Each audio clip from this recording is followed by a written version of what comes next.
He rescued a dying little pet and gained the attention of its royal mistress. The sensor array pinged 4 times before Jace Corvin looked up from his half-eaten protein bar. Out here in the Caldrus debris field, false readings were more common than genuine salvage. He'd learned to ignore most of them. This one didn't stop. His fingers found the control panel, calloused skin navigating the worn interface. The readout flickered across cracked displays. Energy signature, biological, failing.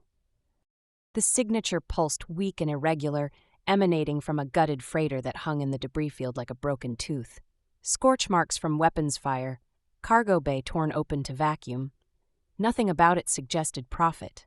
The biological reading pulsed again, slower. "Damn it," Jace muttered, reaching for the helm controls.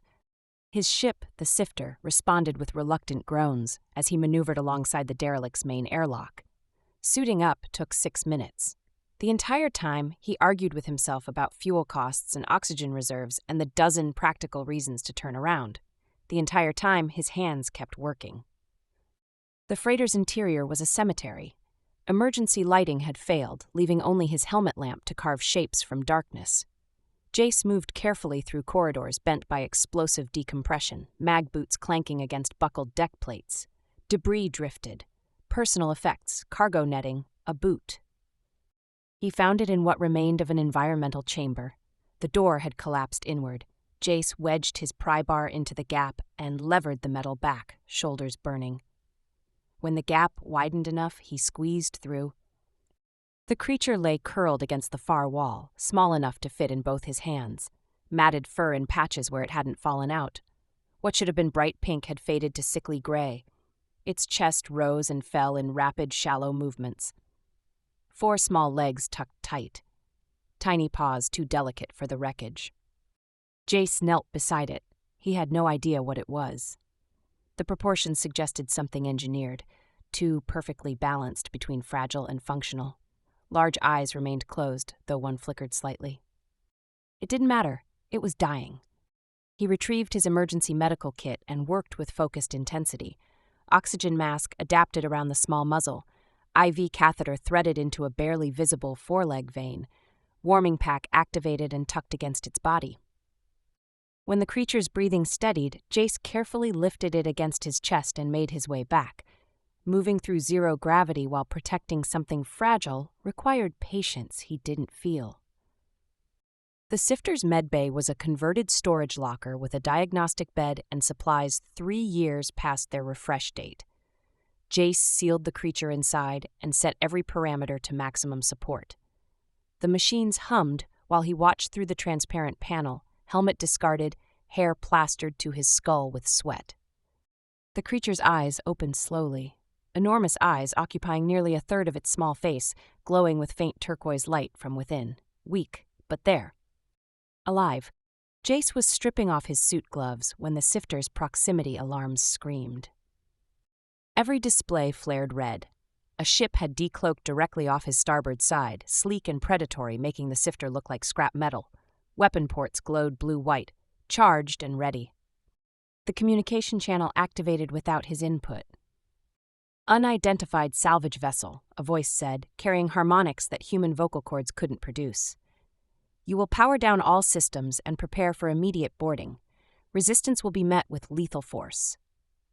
Jace reached for the comm panel. This is the independent salvage ship, Sifter. I'm not carrying anything worth boarding for. Your cargo is irrelevant. Comply immediately. The channel cut off. Light erupted in his cargo bay. 3 figures materialized, 2 flanking guards in black armor, and between them a figure that made his breath catch. She stood nearly 7 feet tall, pale skin with faint luminescence. Platinum blonde hair in an elaborate style, but bright magenta pink streaks ran through it, and matching pink cat-like ears emerged from the crown. 4 eyes arranged in pairs, 2 large primary eyes of brilliant cyan blue that glowed, and 2 smaller secondary eyes at her temples tracking movement. Black armor form-fitting and sleek. Pink and blue panels glowing in pulsing patterns. 6-fingered hands elegant and dangerous. Her magenta lips pressed into a hard line, the pink ears flattened. Jace descended to the cargo bay. The guards' weapons tracked him. the woman's 4 cyan eyes fixed on him with intensity that made his skin prickle. "Where is my Kiva?" Her voice carried resonant harmonics, but beneath the authority was something raw. "What have you done with it?" Jace held up both hands slowly. "I don't know what a Kiva is. I found an injured creature in a derelict and brought it to my medbay. It's receiving treatment." "Show me now." He led them through narrow corridors, aware of weapon barrels at his back and her presence filling every space. The medbay door hissed open. The Kiva slept peacefully under warming lights, chest rising and falling steadily. The IV line still fed into its foreleg. Improvised monitors tracked climbing vital signs. The woman stopped in the doorway. Her armor's light panels flickered rapidly, red to blue to something resembling confusion. One hand rose toward the panel, 6 fingers spreading, then lowered without contact. Her primary eyes widened slightly. Magenta lips parted, pink ears lifted from flat to neutral. "You tried to save it." No inflection, as though stating an incomprehensible fact. "It was dying," Jace said. "I couldn't just leave it there." The Kiva's eyes opened. Turquoise light flared bright and clear. It saw the woman and made a musical chirp that Jace felt in his chest. Then its gaze shifted to him. The Kiva launched at the panel with surprising energy. Small paws pressed against the transparent surface, chirping intensifying into unmistakable joy. Fur brightening to vibrant pink, color spreading outward. Jace opened the panel cautiously. The Kiva flew through, translucent wing membranes spread but providing no lift, and attached itself to his neck, with tiny paws gripping his shirt. It purred. The sound resonated through his collarbone. The woman stood completely still. Armor panels flared in rapid sequence. The harmonics in her voice went discordant. "It prefers you." Jace carefully extracted one paw from his collar. "I'm sure it's just grateful." "It has bonded with me since it was born," she interrupted, 4 cyan eyes fixed on him with something complicated. "It has never shown preference for another being. Ever." The Kiva chirped and nuzzled harder. Fur incredibly soft, body radiating warmth through his shirt. He could feel its heartbeat, rapid and strong. "Look," Jace said, meeting those 4 eyes. "I don't want payment. I don't want favors or leverage. I just want to know it'll be okay. You can take it and go." The woman stared, armor panels stabilized into soft blue. When she spoke, the harmonics had smoothed, though confusion threaded through. "You risked your ship's life support reserves for a creature whose value you couldn't assess. You provided medical intervention that depleted emergency supplies. You gained nothing except cost and danger." She paused, pink streaks in her platinum hair pulsing with faint bioluminescence. "Why?" Jace looked down at the small creature clinging to him, turquoise eyes half closed in contentment, purr a steady vibration against his pulse. "Because it mattered," he said simply. Dr. Helena Voss took one look at the Kiva clinging to Jace's neck and laughed. "So you rescued royalty. That's very on brand for you, Jace."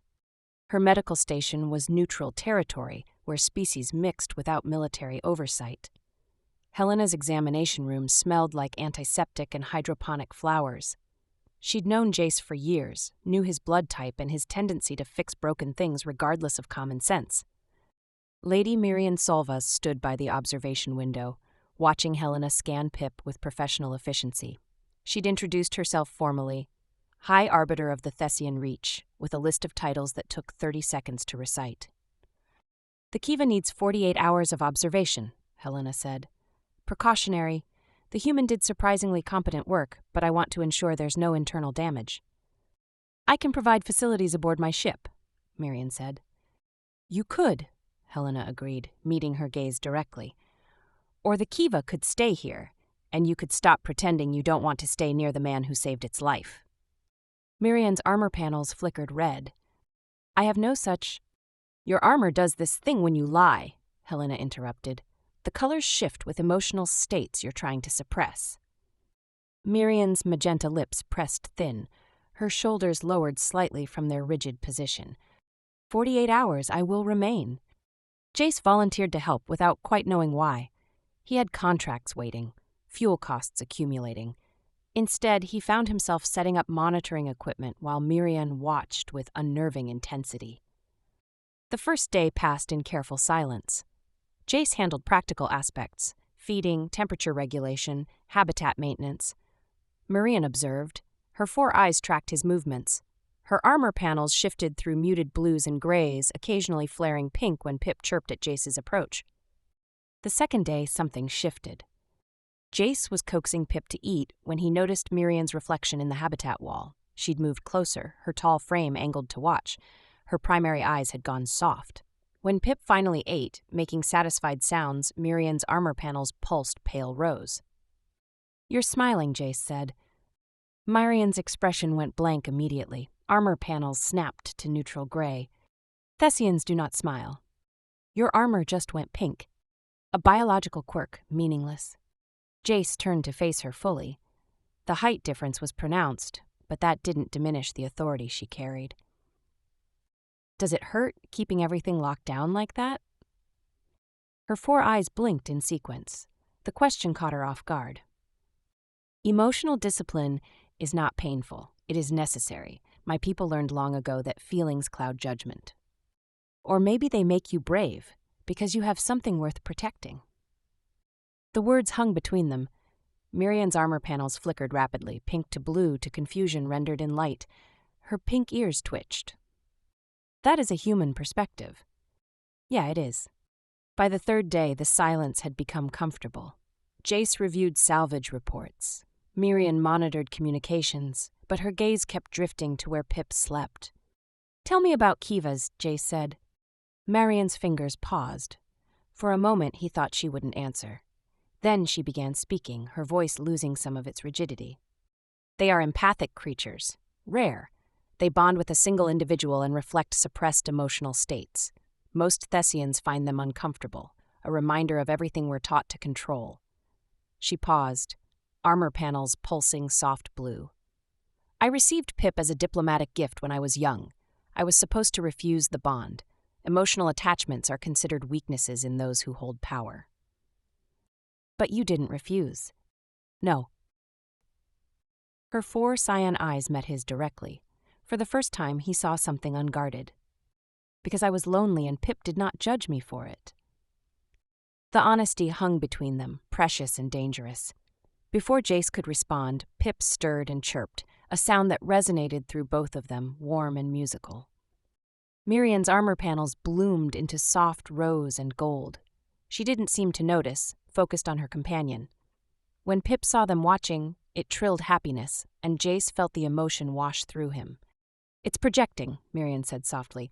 "When Kivas are content, they share that feeling. You're experiencing its empathic field." "Is that what I'm feeling? Because it seems like more than that." Mirian's gaze shifted to him.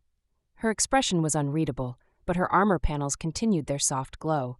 The pink streaks in her platinum hair had taken on bioluminescence. "I do not know," she admitted, and the vulnerability in those words felt intimate. That night, Jace stayed late. Helena had left them alone with Pip sleeping peacefully. The station's night cycle had dimmed the lights. Outside, stars wheeled in ancient patterns. Miriam sat with her back against the wall, legs drawn up slightly, the first time Jace had seen her in anything other than perfect military posture. Her elaborate hair had loosened, platinum and pink strands falling across her shoulders. She looked exhausted. "I have not slept properly in 14 cycles," she said.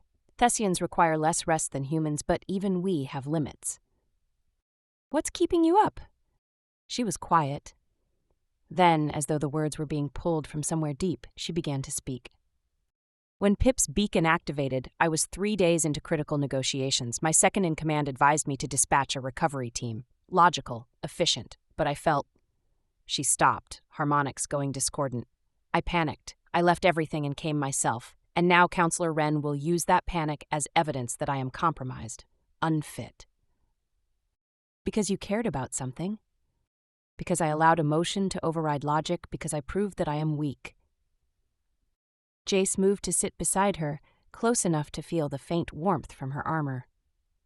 "You're not weak, you're just not pretending to be something you're not." "In Thessian society, there is no difference." Her voice was barely above a whisper. "We build our entire civilization on emotional suppression. Those who cannot maintain control are removed from positions of influence. I have hidden the depth of my bond with Pip for decades. If Ren discovers the truth. She didn't finish. Jace thought about his own loneliness, about years working alone because it was easier than risking connection, about finding Pip and choosing to save it, about sitting here now, close enough to touch someone from a species that terrified most humans, and feeling safer than he had in years. Maybe it's not about hiding. Maybe it's about finding people who don't make you want to. Miriam turned to look at him fully. Her 4 cyan eyes were luminous in the dim light, bioluminescence in her pink hair streaks casting soft color across both of them. Her magenta lips parted slightly. Then her datapad chimed, harsh and insistent. Miriam's entire demeanor changed. The exhaustion vanished behind rigid control. She stood fluidly, checking the transmission, and Jace watched her face go completely blank. "What is it?" "Counselor Wren. He's requested a formal investigation into Pip's incident." Her voice had gone flat. "He's also submitted evidence that you have been transmitting unauthorized communications, classified information about Pip's location, and my personal movements." Jace stood slowly. "I haven't transmitted anything." "The evidence shows otherwise." She pulled up a holographic display. Data streams, transmission logs, all tagged with his ship's identification codes. "You've been sending regular reports for 72 hours. My systems were compromised during the rescue. Someone could have planted." "Enough." The word cut through his explanation like a blade. Miriam's 4 eyes fixed on him with cold intensity. Her armor panels had gone absolute black. "Captain Delask will take you into custody pending tribunal review."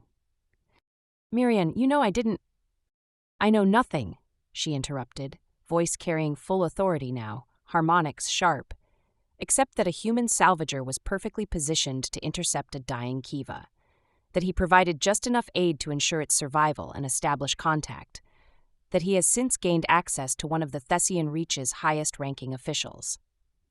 Each word landed like a physical blow. "You were supposed to be different," Jace said quietly. Something flickered in her expression, fast enough that he might have imagined it. Then it was gone, and she was the High Arbiter again, cold and untouchable. "Captain Delask, detain the human, standard security protocols." The guards arrived within minutes. Jace didn't resist as they secured restraints. He kept his eyes on Miriam, searching for any sign of the person who'd sat exhausted beside him and admitted she was lonely. She didn't look away, but she might as well have. As they led him from the observation room, Jace heard Pip wake with a distressed chirp. He glanced back once and saw Miriam standing rigid by the window, her silhouette backlit by starlight, her armor panels pulsing a single color he couldn't quite read. Later, locked in detention with transparent barriers and guards watching, Jace accessed his ship's logs remotely through his datapad, one of the few items they'd let him keep. It took an hour to find it. Someone had installed sophisticated monitoring software during the initial scan. Someone with access to Thessian military-grade hacking tools. Someone who knew exactly how to frame him in a way that would force Miriam to choose between duty and trust. Jace leaned his head back against the cold wall and closed his eyes.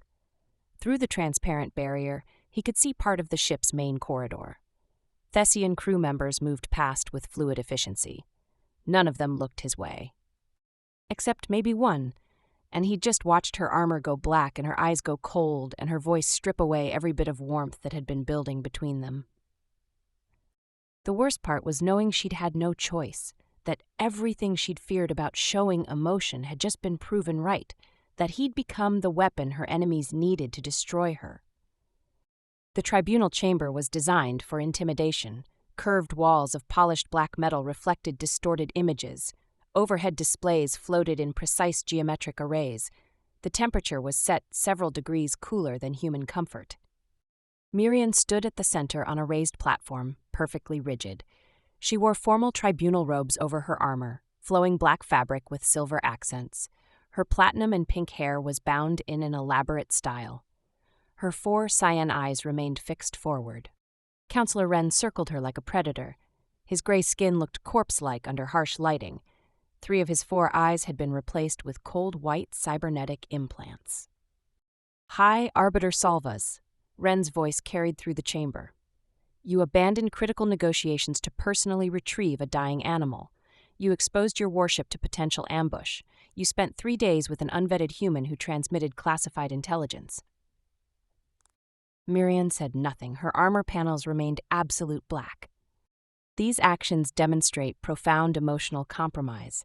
The Kiva bond you have hidden for decades has made you vulnerable. You prioritized personal attachment over duty, over the very principles our civilization is built upon. Around the perimeter, other Thessian officials watched in silence. Captain Dalask stood among them, his features carefully neutral. "What is your defense?" Ren asked. Murian's voice carried no emotion. "I have none. The evidence is accurate. My actions were driven by emotional response rather than tactical assessment." Jace, watching through a view screen in his cell, felt something break in his chest. In her private quarters, Miriam sat alone in darkness. Her elaborate hair had come partially undone. Her armor panels flickered erratically, pink to blue to red, no longer under control. The door chimed, then opened anyway. Dr. Helena Voss stepped inside, her stocky frame radiating determination. "You're giving up. That's not like you." "You have no authority here." "No, but I have perspective." Helena moved closer. "Your armor panels flare pink every time someone mentions Jace's name. Did you know that?" Miriam's panels pulsed bright pink, then snapped to black. "He betrayed." "He didn't. You know he didn't." Helena sat uninvited. "I've treated species for 20 years. I know what guilt looks like, what fear looks like, what heartbreak looks like. That human is innocent, and you're using protocol as an excuse to avoid admitting you've developed feelings you're not supposed to have." "Feelings are irrelevant." "Are they?" Ren orchestrated this to prove your bond makes you weak, and instead of fighting back, you're confirming every accusation. Miriam's 4 eyes finally met Helena's gaze. "If I acknowledge my attachment, I validate his position. If I defend Jace without proof, I appear compromised. There is no path that does not end in my removal." "Then maybe power isn't worth keeping," Helena said quietly. "Not if it requires you to sacrifice everything that makes you who you are." After Helena left, Miriam remained in darkness. Then she activated her communication channel. "Captain Dalask, I require the original scan data from our encounter with the human vessel." "That data was included in Counselor Ren's evidence." "I want the unedited files, the complete system logs." "Pause. Then I'll have them delivered within the hour." The files told a different story. Miriam pulled them apart line by line, her cybernetic enhancements processing data at inhuman speeds. She found discrepancies in timestamp metadata, found the signature of external intrusion, found sophisticated malware designed to mimic Jace's transmission protocols while originating from a Thessian military subnet. A subnet tracing directly to Counselor Ren's security detail. Miriam sat back, armor panels pulsing rapid colors she didn't suppress. Ren had sabotaged the freighter, had arranged for Pip to nearly die, had hacked Jace's systems, all to prove emotional bonds created fatal vulnerabilities. She could expose him, but doing so required admitting everything she'd hidden for decades, required standing before the tribunal and declaring she valued her connection with Pip and with a human salvager above Thessian ideology, required becoming exactly what they accused her of being. Her terminal chimed, a visitor request, Jace. She authorized the link. His face appeared, transmitted from detention. He looked exhausted, but when he saw her, something softened in his expression. "I found the intrusion code," he said. "Ren's people planted it during your scan, I can prove—" "I know," Miriam interrupted. "I have the evidence." Jace blinked. "Then why?" "Because proving his guilt requires admitting mine." Her harmonics went discordant with fear and resignation. "I must publicly acknowledge my emotional compromise. The tribunal will remove me regardless of Ren's conspiracy." "Then let them." The words hit like a shockwave. "You don't understand what you're asking. My entire life has been dedicated to this role. Everything I've sacrificed." "I understand that you're choosing a title over truth," Jace interrupted. "That you're so afraid of admitting you feel something that you'd rather let Ren win, that you'd rather let me take the fall than risk being seen as weak." It is not that simple. It is exactly that simple. Jace leaned closer. I made a choice to save Pip knowing it would cost me. I'd make it again. Because some things matter more than the cost. You taught me that. Admitting you were lonely? You were brave enough to say it? Where did that person go? Mirian's armor panels flared bright magenta. Her pink ears pressed flat. She felt something breaking open in her chest, something she'd kept locked down so long she'd forgotten it existed. If I speak truth at the tribunal, I lose everything I've built. Maybe, Jace agreed, or maybe you gain something worth more. The connection ended. Mirian sat in darkness, armor panels cycling through colors she'd spent her life learning to suppress. Pink, rose, gold, colors of emotion, of attachment, of everything Thessian society taught her to fear. She thought about Pip, about first holding the tiny creature and feeling its empathic warmth, about years of hiding that bond, pretending she felt nothing, building walls so high even she couldn't see over them.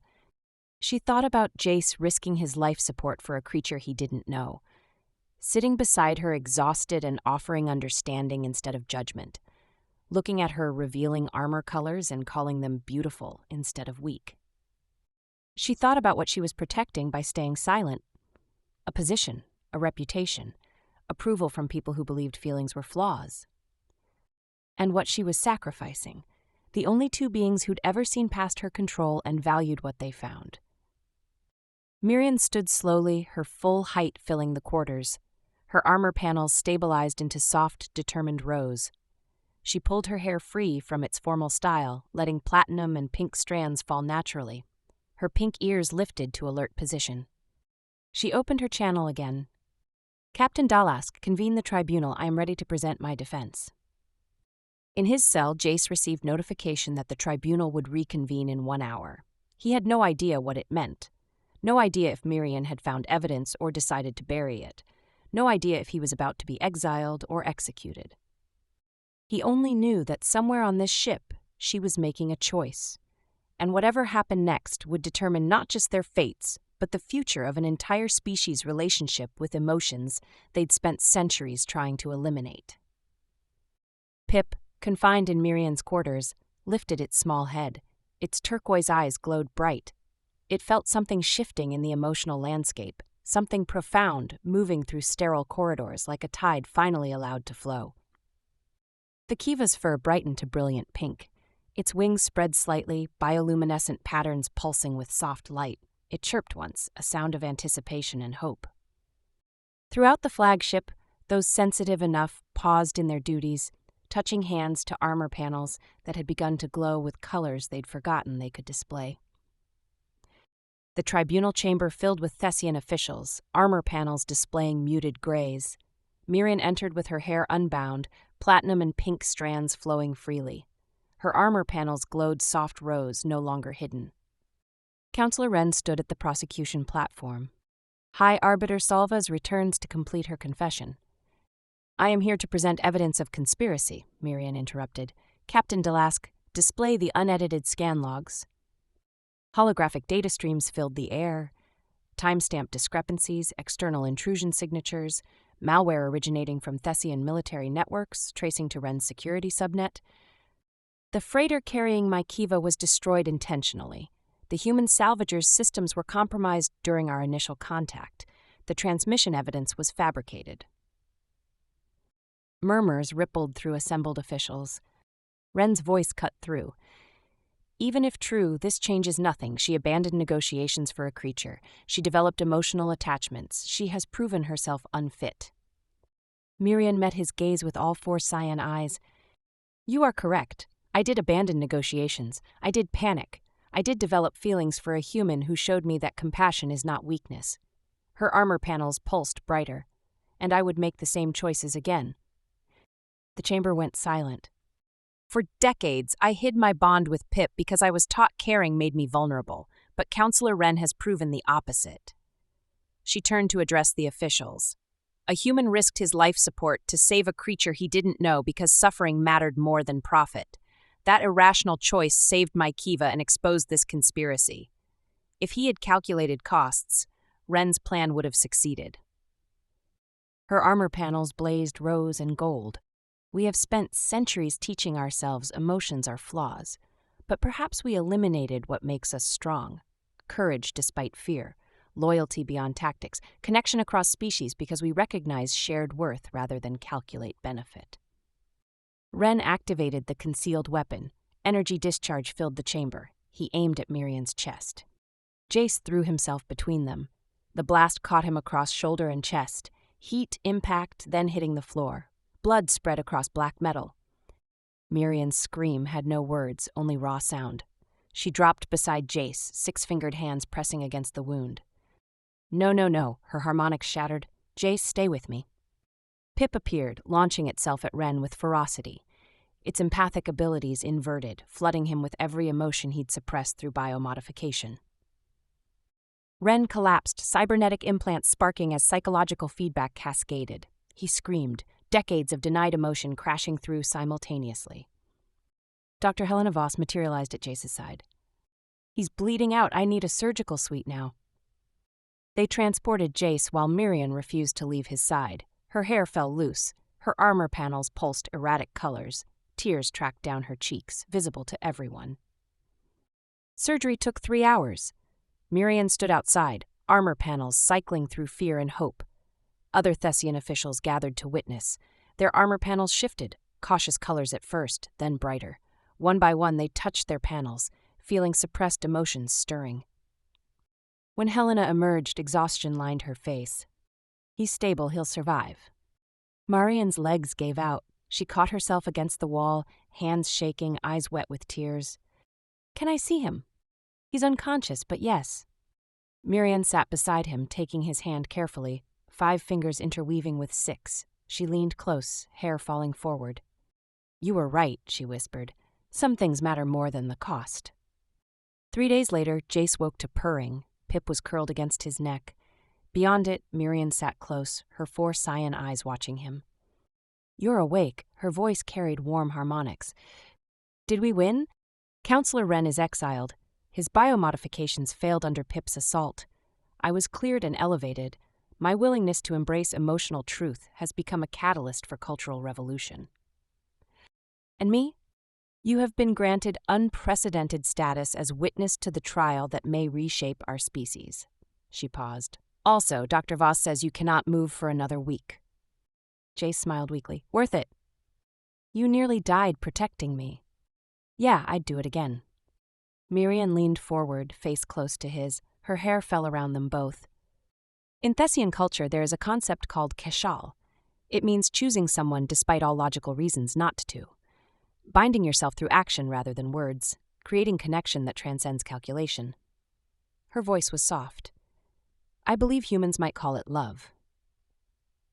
Jace felt his chest tighten. What would Thessians call it? A revolution, Mirian said.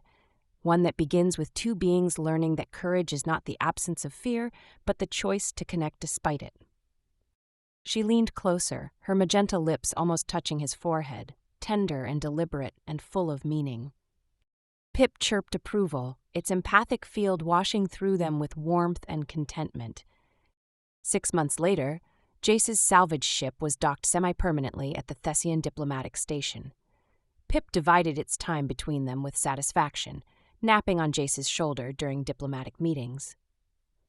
Their relationship remained complicated by biology and culture. Mirian's armor panels still shifted to warm pink when Jace entered a room. His heart still raced when she took his hand.